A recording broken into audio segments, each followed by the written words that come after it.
Hi, everyone. I'm Stephanie Sandala. I'm Programming and Outreach Specialist here at LibraryLinkNJ. I'm so excited for this program on circulating museum and cultural passes. Today, we have Christy Kaciuba, who is Program Manager at Burlington County Library System, who will share her advice that she's learned over the years and tips for getting started and share any good things she's learned along the way. So Christy, do you want to go ahead and get started? Yes.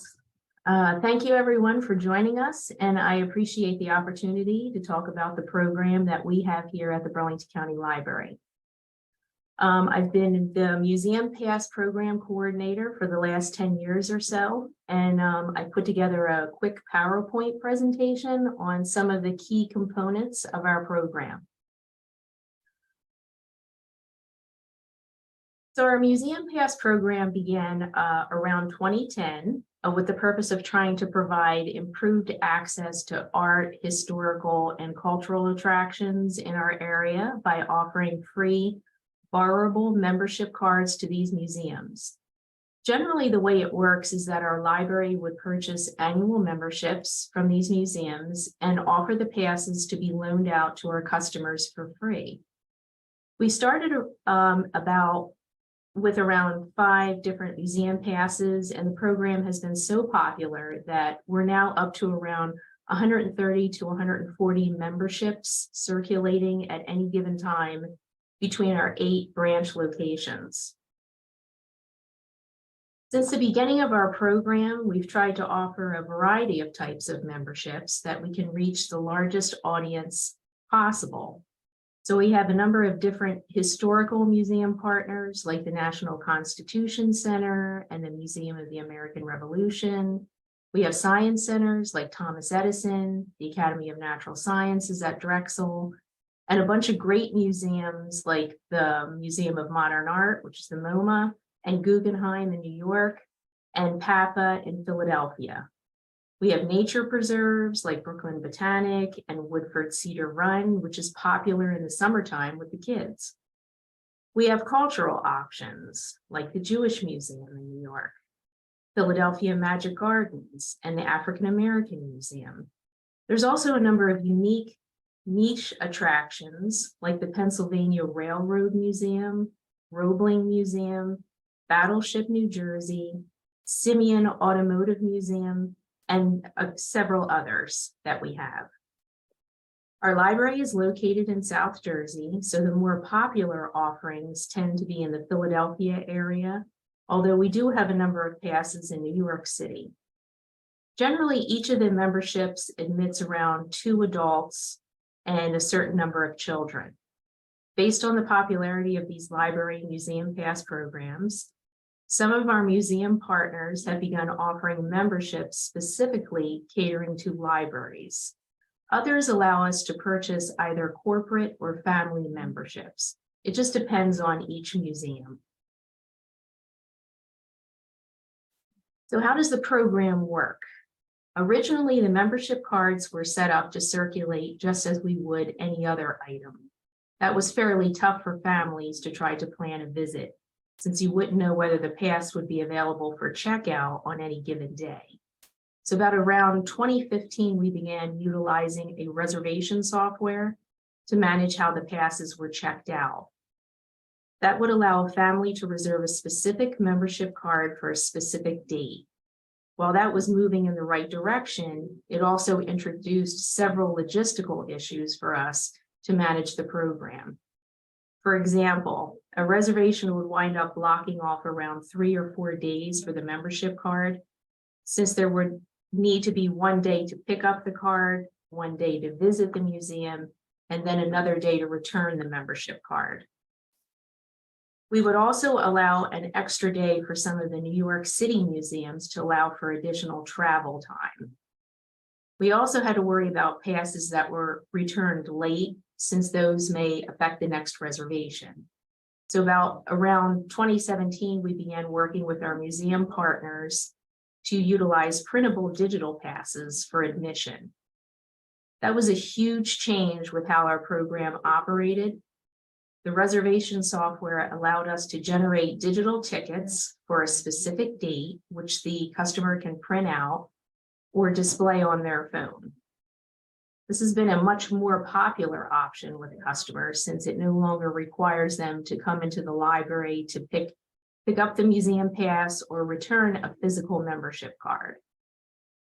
It also allows us to shorten the amount of time the membership is blocked off, since the digital ticket is only good for 1 day of use. So one customer could utilize the membership on Saturday, and another customer would be able to check out the pass for Sunday. At this point, we've been able to work with our museum partners to switch over approximately 75% of our memberships to digital or printable options. So just as our Museum Pass program was taking off, 2020 hit, and every one of our Museum Pass partners had shut down. That was especially tough for some of the smaller museums that run by mostly volunteers on a shoestring budget. And they were now dealing with safety protocols like capacity limitations, masking, or showing vaccination cards. So to limit crowds, many of the museums began requiring visitors to obtain time ticket reservations. As someone running a library museum pass program, that created a unique challenge to be able to convey to our customers that not only did they need to reserve the museum pass, but they also had to obtain a time ticket reservation from the museum's website. Many of the museums have kept the time ticket reservation system since it gives them a way to reduce crowds during the busy times. In terms of program costs, most of our memberships are purchased annually and generally run from about $100 to $500 per membership. Some cost a bit less, some a bit more, but that's the general range. We also use a reservation software vendor, which allows us to manage the reservations across our 8 branch locations.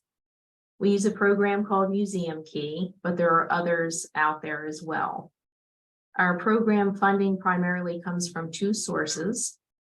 About half of the funding comes from the county budget, and then the other half comes from support from our various library friends groups.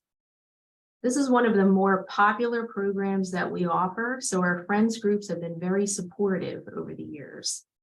It tends to be an easy sell since they can actually see their donated passes being checked out and used. So that's all I have for my PowerPoint presentation, just to give you a little intro about our program.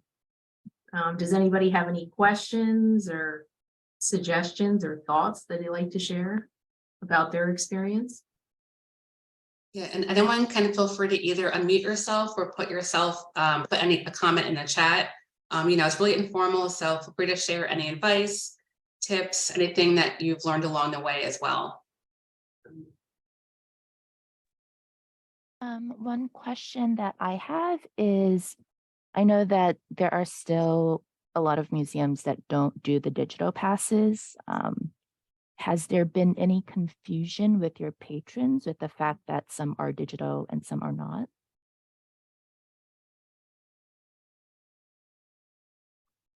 That's a great question. Christy, do you want to answer that?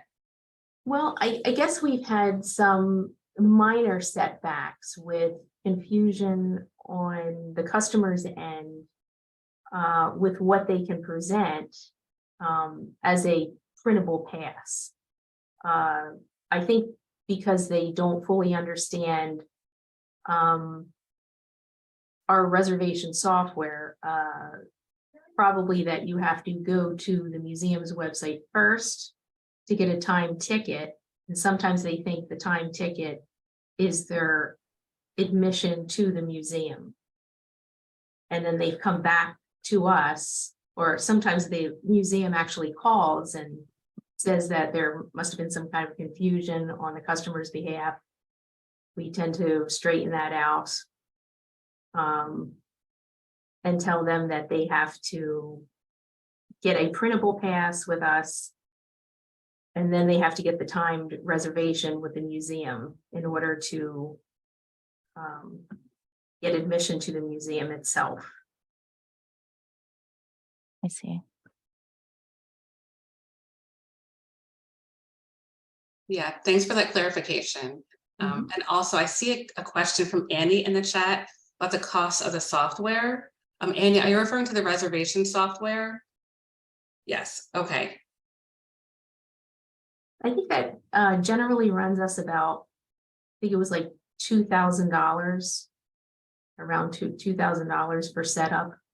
And we have like an annual maintenance fee yearly.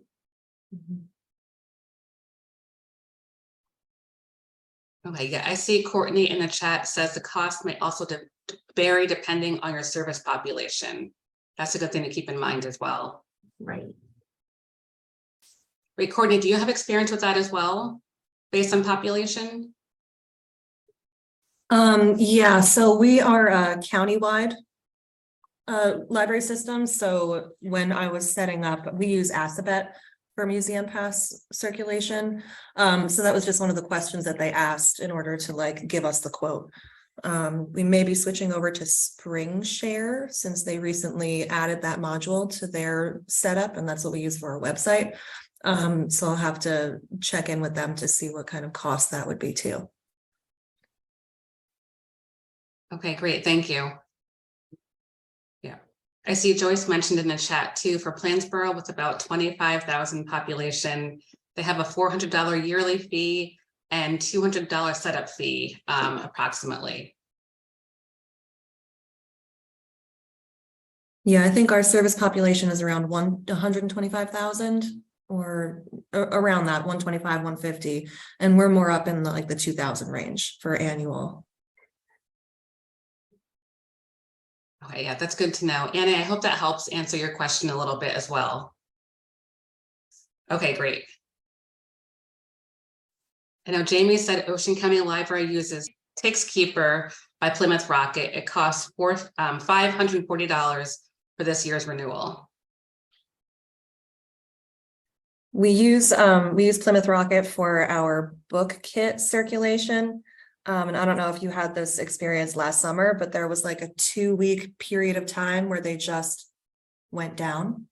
Like you couldn't make reservations, you couldn't access reservations. They didn't talk to us at all. So I hope you're having a good experience with Plymouth Rocket. we had a rough time. I just want to mention that we're in the process of our strategic planning, and I'm getting a lot of feedback that people want certain museum passes. So we actually added on our website places we tried to get passes that won't sell them to us, like the Franklin Institute, the Philadelphia Art Museum, Grounds for Sculpture. Because if we could buy them, we would, but they won't sell them to us. So that's the most frustrating thing for me. Also, for those of you closer to Delaware, the Rockwood Park and Museum in Wilmington is offering free passes to any New Jersey library. So I'll put the information about that in the chat. Oh, please. Yeah, that would be great. Sculpture comes up a lot. I also have a disclaimer on our website. We also used to have Grounds for Sculpture, and it's the one I get asked about most often by patrons.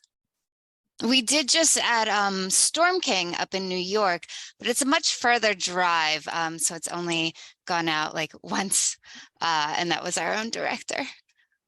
I added Storm King also to sort of answer the Grounds for Sculpture problem, and the circulation has been pretty good. We've had a dozen people go up there so far this year, and I expect it to like pick up a little bit more now that it's summertime.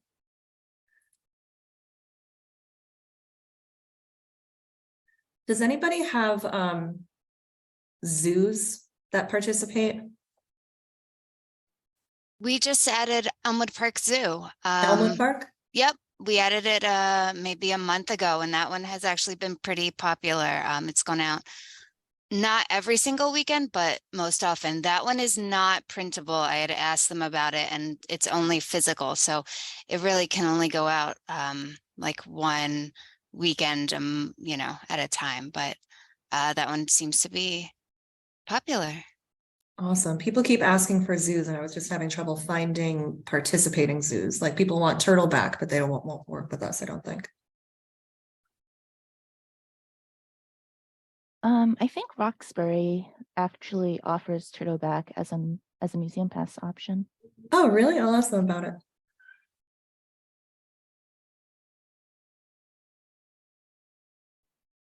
Has anyone set parameters on like how far they'll go? So we're right outside of Philly. So obviously we have a ton of museums in Philadelphia and Delaware, but like kind of Trenton is our cutoff point. And we've gotten requests for passes in New York City, and it's just, we only have a certain budget. So does anybody else kind of have guidelines on? Or have you included your museum passes in your collection development policy? No, our museum passes do not factor into collection development. But Hunterdon is sort of situated equidistant to New York and Philadelphia, so I've covered both of those grounds. And then I go north to Storm King and south to Insectropolis. But the people haven't been going to Insectropolis. They don't want to drive from Hunterdon to Toms River. So I guess it's really about how far your patrons want to drive to go somewhere. Right. I don't know if any of you had the insect museum in Philly. They closed within 24 hours notice. So make sure you pull your pass. Oh, wow. Yeah. And which one is that? The Insectarium and Butterfly Garden Oh, in Philly. yeah. Okay. They closed within like 24 hours. Apparently they owe a ton of money to like a mortgage or something. Oh.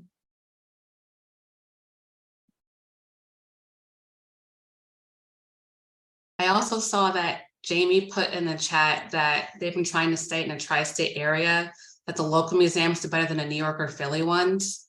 I have noticed that too in my past experience with museum passes as well. Like some of the bigger New York or Philly museums would work, but people do love grounds for sculpture. Got asked about that a lot. And unfortunately, I know other people have had the same issue. But yeah, a lot of local museums do really well.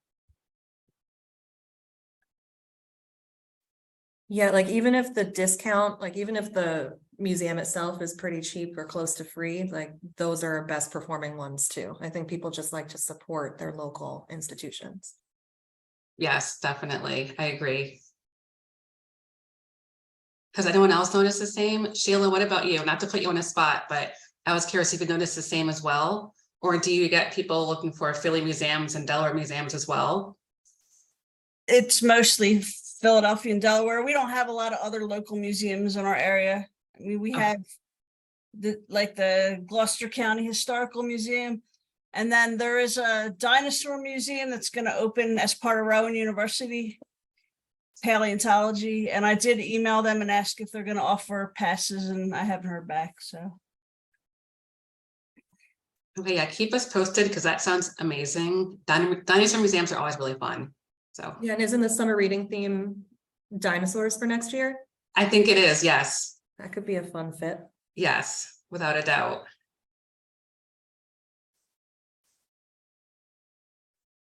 Does anyone else have experiences they want to share? Feel free to put them in a chat or just feel free to unmute yourself. It's really informal, so we're just happy to stay around and chat as long as you want. I do have a question. So I was recently at a birthday party and I was talking to one of the other parents about what I do. And I said, I run the museum pass, and the program. And he was like, I have never heard about this. And I feel like we post it on social media. It's on flyers when we're doing like when they shut down the Main Street for Town festivals where they're talking about it. But what have you guys used that has really gotten the word out about the program? So we added 14 new passes this year, and I want our friends to know that the money that they're putting into the program is working and doing well. So what have you guys used to really promote the program that has worked?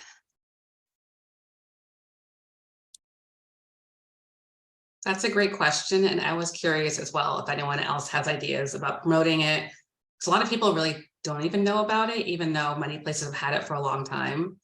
So Christy, do you want to talk about that? Do you have any tips for promoting and making sure to get the word out about passes? Well, we do advertise through blogs on our website. and also through social media outposts. We have a great marketing department that plays a huge role in advertising the services and programs that we offer. And then we have staff that contributes to blog posts. So we circulate that quite often on our site. I worked with Christy before I moved over to LibraryLink, and we had a lot of success with retractable signage. We would put these up by circ desks or like out when we did outreach. And I know before we did a rebrand, like we had all of that kind of color coded to our look and our feel, put some of the high traffic museums listed on there. And once we do I think weekly newsletters, or we did weekly newsletters. And the person who was in charge of that would often focus on like family trips or like teens going on a date or like adult outings, and focus on that type of a topic before diving into what museums fit that topic. I think that made it easier to kind of process and digest, instead of, we have 150 different types of museums you can visit.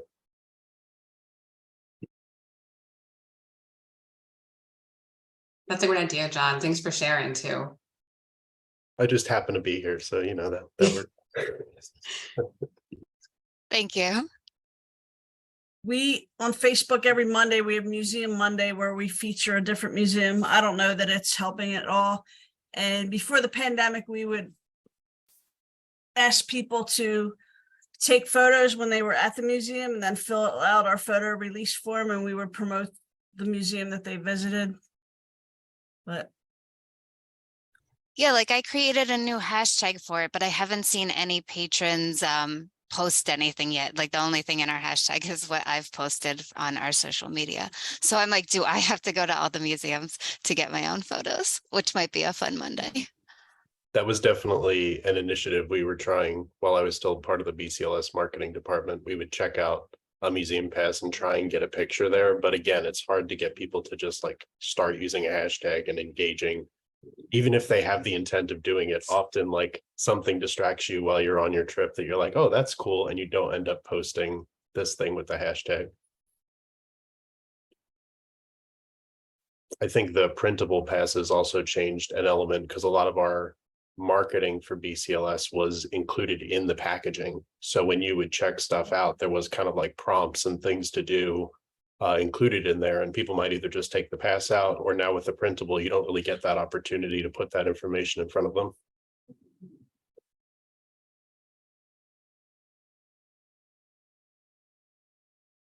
Yeah, thanks for sharing, everyone. I wanted to address a few questions in the chat. I know Jamie had mentioned earlier, if anyone has passes to Imagine That, they had passes before that did really well, but they don't offer passes anymore. Has anyone else had that experience also? I see Joyce responding to them as well, but they didn't hear back yet. So yeah, I'm not sure. I have not had much experience with them. But if anyone wants to share, feel free to unmute yourself or put it in the chat. I'm just making sure I didn't miss any other questions. I know Letitia had mentioned that their patrons love the Wetland Institute and Naval Museum, Naval Aviation near Wildwood. Yeah, people really like local places that are good day trips as well. So those are really helpful too. Thanks, Letitia.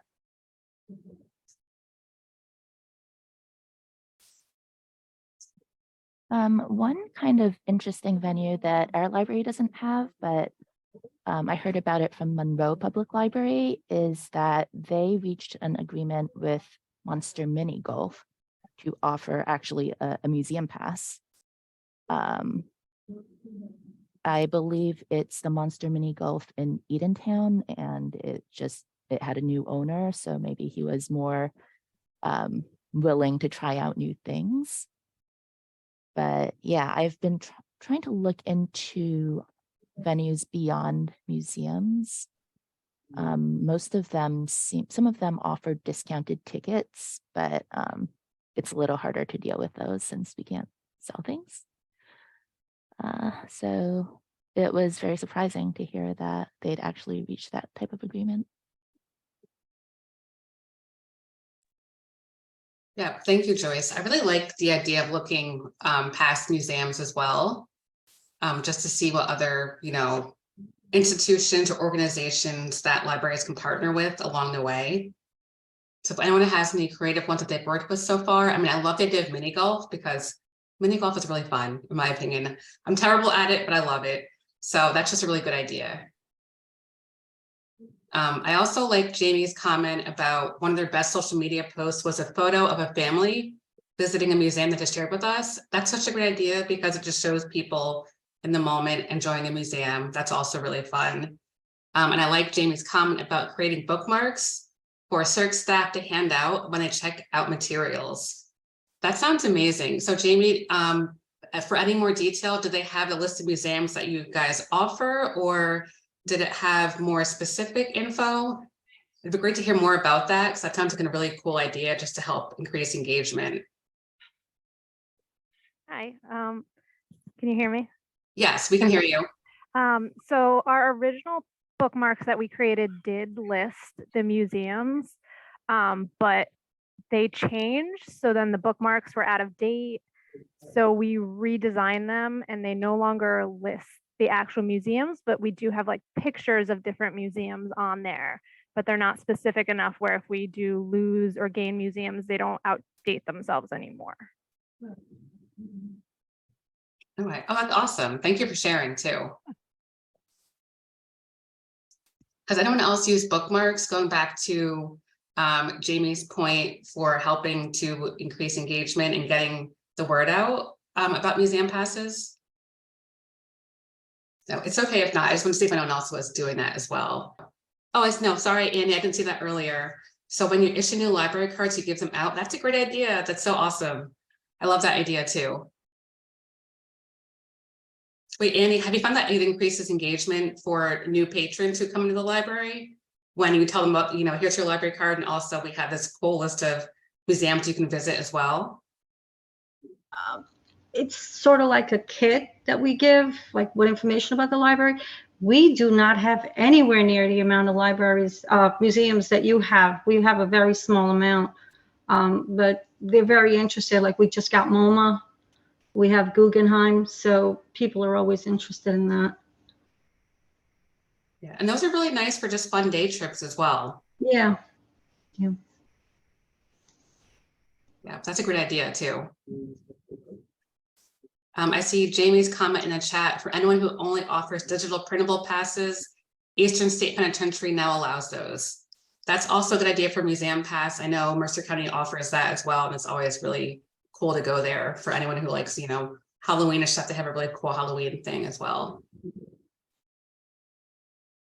I have a question. Does anybody ever get the feeling that patrons think we don't pay for these passes and we're giving them out for free? And if so, have you found a way to educate the public? We basically advertise that on our Museum Pass program, part of the website that explains the program and has a link to the reservation process, that their sponsorship is from friends groups. Oh, I like Jen's phrasing of generously sponsored by the Friends of the Library on website promos. That's really good phrasing. Yeah, so Sheila, I hope that helped a little bit. Well, we don't use Friends funding for them, but there might be a way I can just explain how they're funded just by taxpayers. We're in a weird situation because we're part of a consortium, so only our taxpayers and cardholders can check them out. So that's never easy either, because we have people in Pittman, Mantua, Deptford, Glassboro who are angry because they can't borrow them, but they don't live in our town. So I feel like at BCLS, we used to deal with that because of the Mount Laurel, Willingboro, and Morristown exclusion in the county. So we definitely have like funding statements on certain areas of the website, like Christy was saying. But I think or at least with the previous software, we were able to attach like funding statements to certain museums.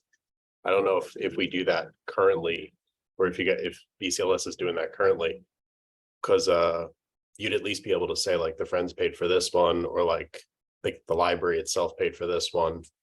So depending on how you're cataloging those items, you could put that description in there. It's definitely battling that perception, because you don't want to put like stuff out there saying like, hey, this is who paid for this, but it's also an important aspect of providing this service. Like, where do these funds come from? So you don't take it for granted. Does anyone else have any questions? I know I recently added a few people, so I will send a recording out afterwards, but if you have any questions, feel free to unmute yourself or put them in the chat, or you can even just share your library, your name, if you have museum passes, and if you're looking to get started, anything you want to share. Yeah, we're happy to help.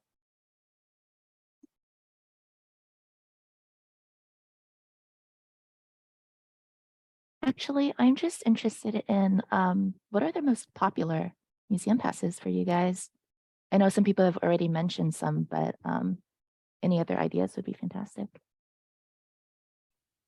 That's a great question, since I was also wondering the same.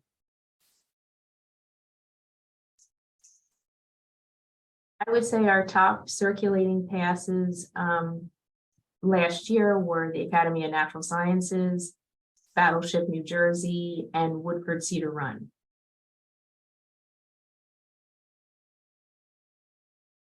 Ours are pretty much exactly the same, and the Museum of the American Revolution in Philadelphia also went out a lot as well.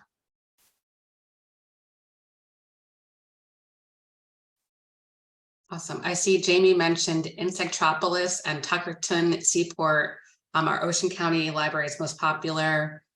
Mercer County mentioned Museum of Natural History, which I think is a really fun one as well. Letitia mentions Wetland, Naval Aviation, and Academy of Natural Sciences. So yes, all good choices. And Karen mentions for Wayne, Museum of Natural History and the Intrepid. Those are also really good choices as well. So those are all really fun. And I know Melody had mentioned what software we use for managing circulating passes. I know we mentioned previously TixKeeper and a few other options. Does anyone else use other options? I forgot, Christy, which one did you use again? Museum Key. Museum, okay, yeah. So Melody, are you using a certain software right now? Are you looking to get started? Okay, no problem. Yes. Yeah, I think we said earlier, like sometimes I know TixKeeper went down last year. I think I vaguely remember that as well. So I would say, just depending on your population, kind of see what works best for you financially, is like what people were saying. And Sheila, thanks for the link to your site. I will share that to everyone after we finish. So it is awesome. So, and I know Mercer said Monmouth County Library catalogs them for us in Searcy, except Museum of Natural History, which are vouchers. That's really awesome too, that you can catalog them in Searcy. Does anyone else do that? Like catalog them as like, you know, materials that people can check out? We do, but that's how we started out, but because of the way the hold system works, and with museum passes, you want them to be able to be checked out on a certain day or a certain time span. We found it better to go with a service that actually focuses on this, which is TixKeeper, what we're using right now. Yeah, completely understandable. Okay, the follow-up, they said they don't allow holds, first come, first serve. So, yeah, Sheila says they catalog them, but they cannot be placed on hold. So yeah, I think that's a good idea. Like, just do what works best for you. And then Karen says they're in a process of creating a digital reservation system through SpringShare. So yeah, I think most people are saying that they don't have holds on museum passes. Is that true for everyone or almost everyone? Yeah. Okay, and Jamie says they only offer printable digital passes through TixKeeper, no physical passes. Jamie, do you find that printable digital passes work better? Do people want physical, or do they only like the digital passes? Or is there no preference either way? I was kind of curious about that as well. So So for us, when we started, we were thinking about offering physical passes, but we're a 21 library system. So trying to figure out how we could get them in people's hands in the time frame in which they wanted to visit the museum just logistically did not seem like it was going to work out well. So we thought the printable digital were going to be the best for our patrons so that they can have the pass on the day they need it. And we haven't gotten any complaints from anybody about not having physical. I think they like that they can just do it from home. We do let them come into any of the branches to print them for free. So anybody who doesn't have a printer at home can get their passes printed for free from any of our locations. That's a great idea too. Yeah, so thank you for sharing that. I know Jen said that New Providence allows holds. Wait, Jen, do you find that you have long holds lists in that case, or has it worked out for you so far? Okay, she says very long holds for Imagine That Museum. Yep, I could see that.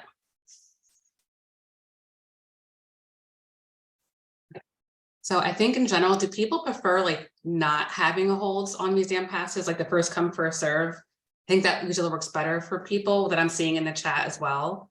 Has that been an overall good experience so far? Or have you had any like pushback or feedback about that? Okay, and Sheila says they've gotten negative feedback, but point out that there are about 25 museums to choose from, and they can select a different one if they want to. That is honestly a good response to be honest. I know Mercer says they don't allow holds because some patrons might not communicate back for days. That is also very valid. Courtney asks, oh, this is a great question actually. Is there a way we could generate a list of institutions offered by the libraries on this meeting, or a list of libraries or library websites, and she can do the sleuthing herself? Courtney, I can probably help you with that if you want. I see people putting links in the chat also, so I will save all of these and share them with everyone afterwards, making sure I have all of these links. Yeah, and Courtney, go ahead if you wanted to chime in as well. Just looking through some of these links, I'm loving the variety. I was on the same, John. There's like so much good variety here. Yeah. Yeah. Which leads me kind of to a next question. Does everyone limit it to people who have a library card, or can anyone who goes to your library check out a museum pass?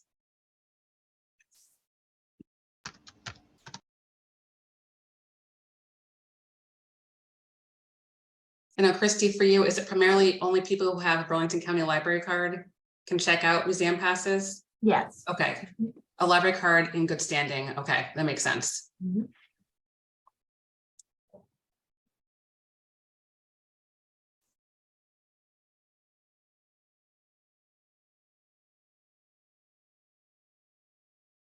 Yeah, this kind of also leads me looking over all these questions or all these museum passes. Has anyone like kind of maybe like dropped a museum because it hasn't really been popular or people weren't really interested in it?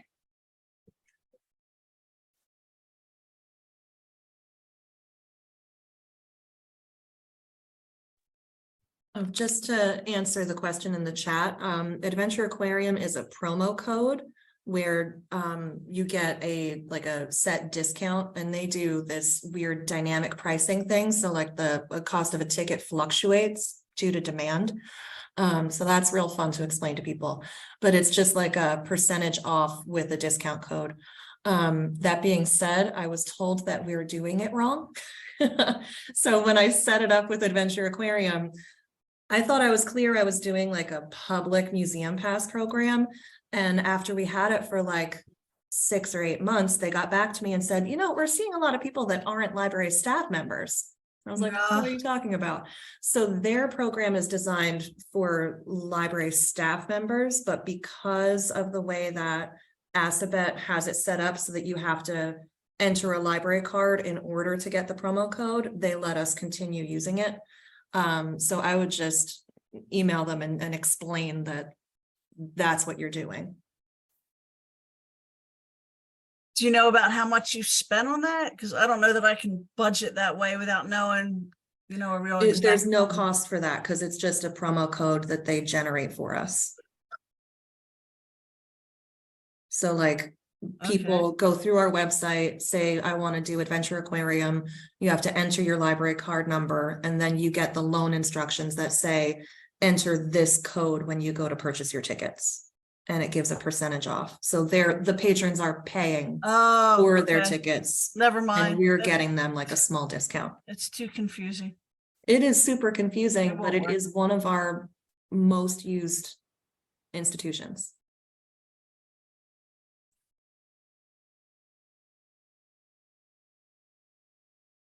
Yeah, no, Courtney, I agree. Some of these can be really confusing, and that they tend to be kind of the most popular or, most in demand organizations or passes. Yeah, like similar with the Museum of Natural History. People love those vouchers. I hate, like, we have a PO system, and so I have to get a signed voucher from the institution before we can pay them.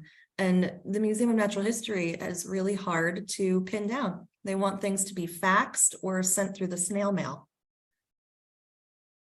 But like, that's the fun of dealing with all, like, doing the museum passes, because every single institution is different. Yeah, I think that's a challenge. Like, everything is different and everything has a different process. And it really sometimes takes like a long time to coordinate all of these, especially if you don't have one point person doing everything. Yeah. Yeah, and Jessica, I just saw your comment in the chat. No problem about joining late. So we touched upon, most people do not allow holds, a few of them do, but for most people it is first come, first serve for the passes. For software, people are using Museum Key or Tix Keeper, either one. We were debating just choosing based on your population served and seeing what price point works best for you. So is the overall advice. And in response to switching or no longer keeping up with museums that maybe people aren't the most interested in. I know Mercer mentioned they don't have the Intrepid anymore. They wish they could get Grounds for Sculpture back. I think many of us also feel the same. There's a lot of requests for that one as well. Oh, Jamie has a great question about if people work on this solo or if they have a team of staff who work on collecting or coordinating museum passes. I think it might depend on the library itself. I know, Christy, is this all you working on this on your own, or do you have a team that helps you with it? I work on it on my own. Okay, I thought so, but I wasn't sure, but I think maybe it depends on the institution, I think it probably varies. So Courtney, Sheila, what about you? Is it like kind of, like reference staff or just, whoever can work on it? So I wish I had a team. Like the administrative staff handles POs, and then the Circ staff handles everything else pretty much. Okay. Yeah, we're And- similar. The passes circulate out of the reference department, but I am looking to change that and switch it over to Circ now that we have a new Circ manager who's open to that. So over the course of the next year, we'll get Circ staff trained and pass it over. But I imagine I will always be the person writing the POs. You're the one who said you have to use a PO, right?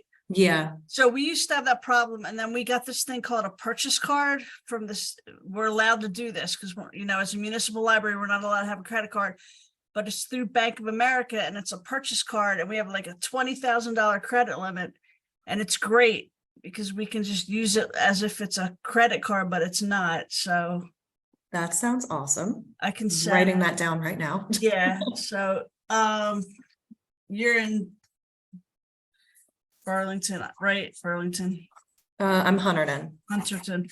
I'll send you the information. Awesome, thank you. But I'm shocked. We were the first library in our consortium to offer museum passes, and we really haven't had too many problems with people losing them. They have to put them they can't put them in the book drop. They have to bring them in and physically hand them to us so we can make sure everything's in there.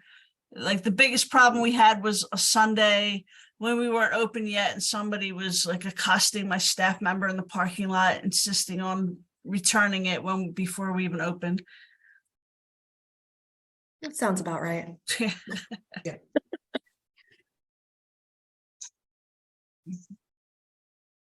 Yes. Okay. I'm just catching up on the chat. Courtney says that they dropped Roebling and National Liberty Museum due to low usage. And Joyce asked, for museums that offer vouchers instead of passes, do you purchase a set number of vouchers per year? And if so, do you get complaints once they run out? That's a great question, Joyce, because I was wondering about that as well. Yeah, that's the drawback of doing the vouchers. Because like I just let museum passes kind of hum along on their own. The software works really well. Most of them are printable. It just works. But I forget to check in and see how many vouchers we have left for the Museum of Natural History. So then they'll run out and then I'll have to order more. And then it takes forever to get somebody to respond to my purchase order request. So I doubled the amount that I ordered for this year. So instead of 500, I got 1,000. So I'm hoping that carries us through a little bit better. But yeah, it's not fun. I wish there was something in the software that could like send me an email or alert that we're about to run out when there's like X amount left, but I'm not sure that that's a possibility. POs too. A few more comments in the chat. I know Sarah's mentioning working on her own. I think a lot of people who do museum passes, like we were usually working on our own on this because, you know, we all have like small budgets and small staff. So I think that's common for many of us. I know Mercer says our friends purchase many at one time and limit each family to 4 per year. We're running low now. We alert our friends and they purchase more. Okay. Okay. Oh wait, is MCL, is that Monmouth or Mercer? I may be like saying the wrong library. I'm sorry.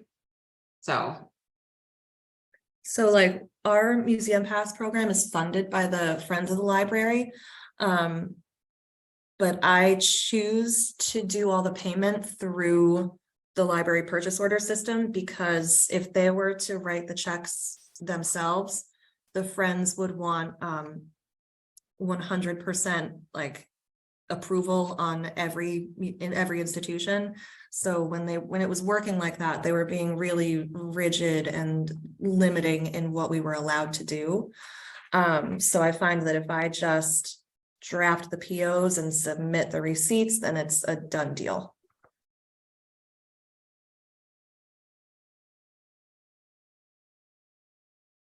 yeah, thanks for sharing, Courtney, too. Yeah, I'm just catching up on the chat again. Yeah, kind of the conversation about who handles circulating the passes. Is it Circ or Reference? I know Jessica had mentioned that. Yeah, I think that kind of depends on the library too. For most people, like, does Circ usually circulate these, or is it Reference, or maybe a combination, or kind of figuring out as you go along?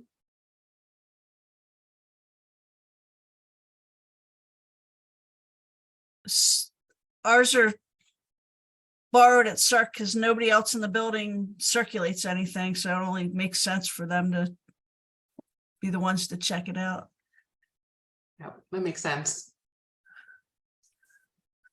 Yeah, I know Annie mentioned circulation in the chat as well. And Letitia mentioned Reference. So yeah, and Karen mentioned Reference. So I think it just works, you know, whatever works best for you. We had used a different type of software before the pandemic, and the circulation manager she either didn't want to train her staff on it, or she didn't think that her staff could handle it because it was pretty complicated. So that's the only reason that they don't go through Circ. But now that the software is a lot easier to use and we have a new Circ manager, I'm hoping to be one of the people that circulates them through Circ. Yeah, no, it makes sense. Okay, and Jen says circulation handles physical passes. We've moved most passes to digital, so only 3 passes at the Circ desk now. Okay, and Jamie says she's worked with museums and reservation software solo in her library. Another staff member does the POs. So staff answer basic questions, but they send any problems to me since our passes are only printable or digital. So yeah, that also makes sense. Oh, so you just don't offer any that are still physical passes? Am I reading that right? I was wondering about that too, Jamie. Is it only digital passes at your library? Yeah, we only do digital. We don't do any physical, which does mean there's certain museums we don't have because they only offer the physical, which is the downside. But it was just too hard trying to get our delivery system to be able to get them between the branches in time for people to actually use them on the date they want. So Yeah. Does anyone else do only digital? I was wondering if that's easier or harder, because I feel like either way could be difficult trying to navigate all the passes anyways. Yeah, there's definitely a downside because some of the museums just won't allow the digital and printable ones. So there are things that we don't have that people want, but we can't get because we don't have a system in place for physical passes. Yeah, and I think physical passes can be challenging too, kind of like what Sheila was saying earlier. Like, where do you return them? Do you make people bring them inside? Are they allowed to be in a book drop? So, there's so many different, things to consider when you have physical passes as well. Mama says all their passes are physical. Each pass is in a repurposed CD case with directions and information, and patrons must return passes inside. Really like that idea, actually, to use a repurposed CD case. Yeah, I bought these little plastic pouches that all the passes fit in. They're like square and they're pretty sturdy. I let people put them in the book drop. I haven't had an issue yet. Yeah, I have seen some places let them put them in a book drop as well. So I really think it depends on, your community and, circ reference, etc. Oh, wait, Jessica, I wanted to clarify, do interlibrary passes for loaning? Well, I think she was talking about moving the physical passes through library locations within a multi-location system. Okay. Yeah, are there some libraries that do that? I'm not sure. So my system is 3 branches and 7 affiliate locations. But if you're doing a physical pass, you have to pick it up and return it to a particular location. So we don't send passes through the courier because we would just lose too much time in between circs. No, that makes sense. Okay, gotcha. Yeah, thanks for the clarification. Yeah, and we have a few more minutes. If anyone has any last minute questions or comments, feel free to unmute yourself or put them in the chat, and I will be happy to share all these resources later. There's so much good stuff in the chat today, so I'm really excited for everything.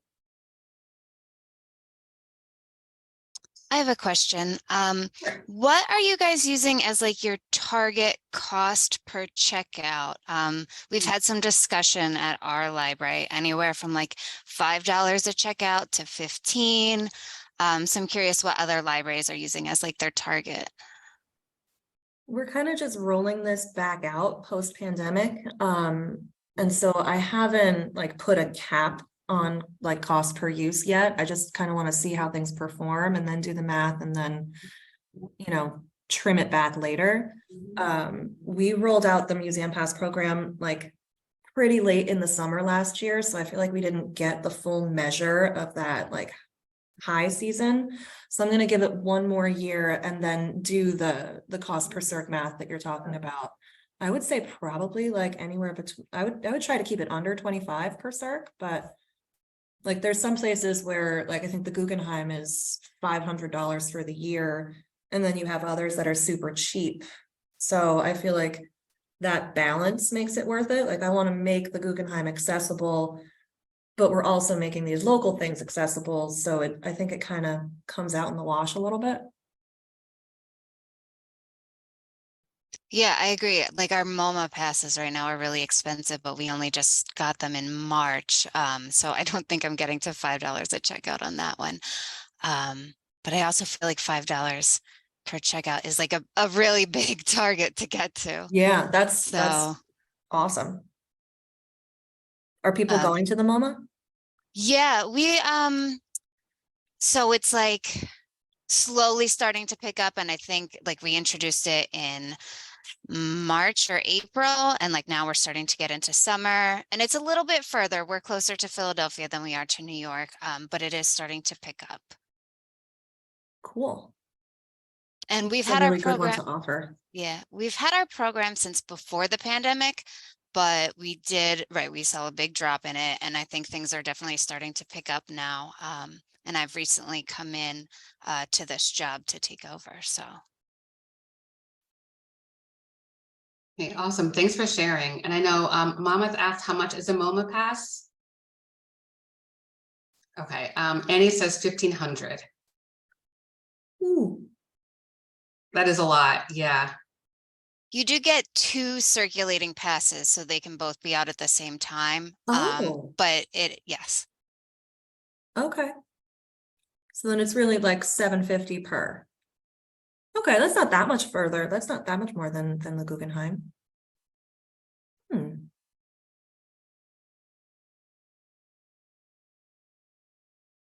Yeah, and Jamie says that they started their program in December 2019.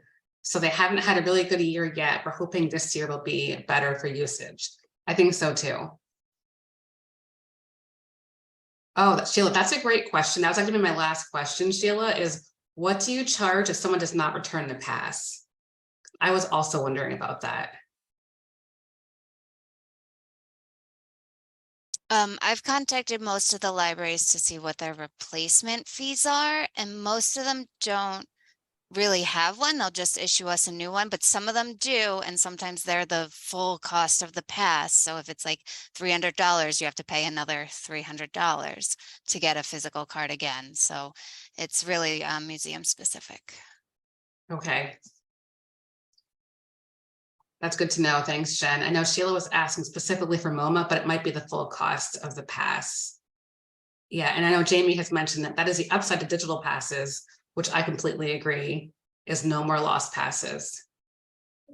I know Monmouth mentions they advise everyone they're responsible for the entire cost of the pass if they lose it.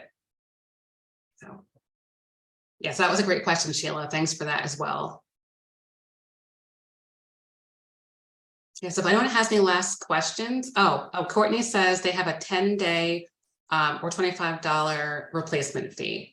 Wait, is it $10 a day fine, Courtney? Or yeah. Okay. So if it's just late, you get $10 per day until you return it. And if you just say, oh, I definitely lost it, then we'll apply a $25 fee. And we're just fingers crossed, hoping that nobody loses one of those big ticket ones. Right. So there's a gamble. Yeah, no, it really is. Yeah. And Mama says their overdue fine is $5 a day. Sheila says to make people sign a form, have to initial 2 different sections of the form, not that they read it, which they probably don't. So it's true. Wow. So Yeah. every time somebody checks out a pass, you have to like sit with them and do a form. Okay, got it. Yeah.